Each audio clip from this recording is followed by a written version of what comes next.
I thought I would show you the best part. We have everything we need. We got all our stuff, instructions, cute puppy, muscular boy. Let's build a swing. This swing is a great addition to any backyard or front yard where you're looking for an easy to build swing. You need the pad, the ropes, instruction card, even a lanyard to do this. And you're like, why does this have a USB?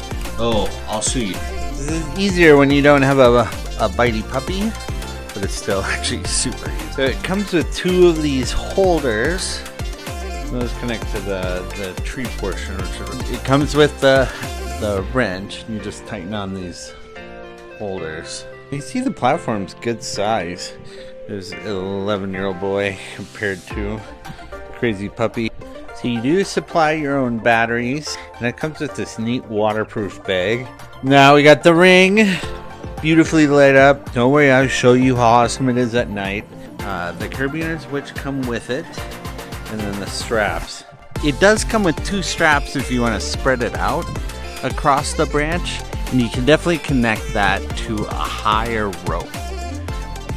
And then, you know, an 11-year-old can fit on it fine. But this is definitely something that'll probably be better for, you know, like someone under 10. Overall, super easy to install, easy setup, great value, sturdy, and it has a remote control to control these lights, and I think it's pretty funny. And if you want to extend your fun past daylight hours, just get one of these amazing swings that light up.